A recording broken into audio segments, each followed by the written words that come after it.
The universe and its countless stars have dazzled man for thousands of years. Few people have seen the breathtaking view from space. Stephanie Wilson is one of them. The NASA astronaut made history by becoming the second African-American woman to travel in space since Dr. Mae Jemison went into orbit in 1992. I spent time with Stephanie at NASA's Johnson Space Center in Houston, Texas, where we talked about her passion for spaceflight, her life on Earth, and how she feels about being a history maker. When I joined NASA in 1996, I joined two other African-American women in that class. So I think of the three of us as the second wave of African-American women that have traveled into space. Unfortunately, though, the numbers are small. I hope that I can help inspire some young African-American women to become astronauts. Stephanie first launched into space aboard the Space Shuttle Discovery in April 2006, then again in October 2007. You've traveled in space twice now, so when's your next mission? March 18th of 2010, that's the current launch date. We'll have a 12-day mission to the International Space Station. We'll carry a logistics module, which will have supplies and experiments for the space station crew. And we will also have 3 spacewalks. After logging more than 28 days in space, it's not riding a rocket that scares her. Actually, my biggest fear is that I'm afraid of bees. When she's not training for her next mission aboard the shuttle Atlantis, I enjoy downhill snow skiing and stamp collecting.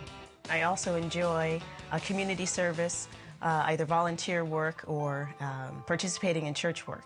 her faith has been a guiding force in her life since she was a teenager in Pittsfield, Massachusetts, a small town 100 miles from Boston. I was very fortunate to have a good friend who witnessed to me, and I accepted Christ through her witness, and I've been striving to have a closer walk with the Lord ever since. I do believe that my faith has played a central role in my career as well as other areas of my life. I hope that my faith governs the decisions that I make in my life in all areas. So each time you travel in space, I'm pretty sure you have to pack light, but you never forget your Bible.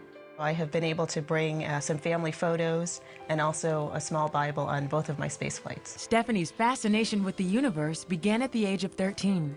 Looking at the stars definitely made me feel that there was more than Earth, that there is more than our solar system, and that there is much more to learn about in learning and studying the universe. The Harvard graduate earned a master's in aerospace engineering from the University of Texas before joining NASA's astronaut corps. So what is life like aboard the space shuttle? Stephanie gave me an inside look at Building 9, a key astronaut training facility.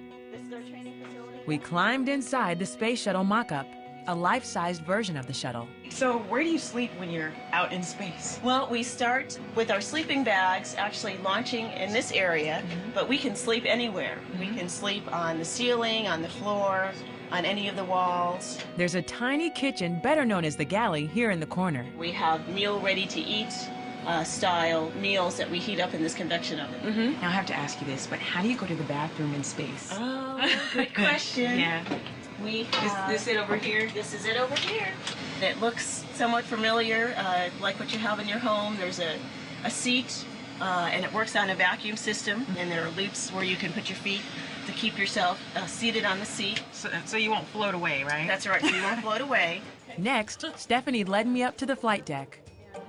And I'm standing where the commander generally sits. It's hard to stand up straight. It is. Sometimes it's good to be short, but sometimes you're not short enough. Stephanie remembers some tense moments aboard the shuttle. You train extensively for your missions, but sometimes things go wrong. Was there a particular moment where you really had to trust God? There was a particular moment. On my second flight, we had a problem with the solar array, and we had to send a spacewalker out on the end of the robotic arm to the end of the space station to do this repair. And it was definitely a moment that I was trusting in God. His life was in my hands and the hands of another robotic arm operator. The risky operation was a success, but the dangers of spaceflight are real. The Columbia tragedy in 2003 sent shockwaves through NASA and the nation. All 7 crew members died when the shuttle disintegrated upon re-entry. I was close to all of them. I was the lead capsule communicator for that mission, so I was the voice of the mission control team talking to the crew. It was definitely a sad day for NASA and a sad day for the world. As a result of accidents, though, we learn a great deal. We're able to make safety improvements. Personally, I handled the Columbia tragedy by making sure that their memories are kept alive. I did what I could to help the families through their losses. And I tried to remember that God is in control, and I might not understand His plan, but He does have one.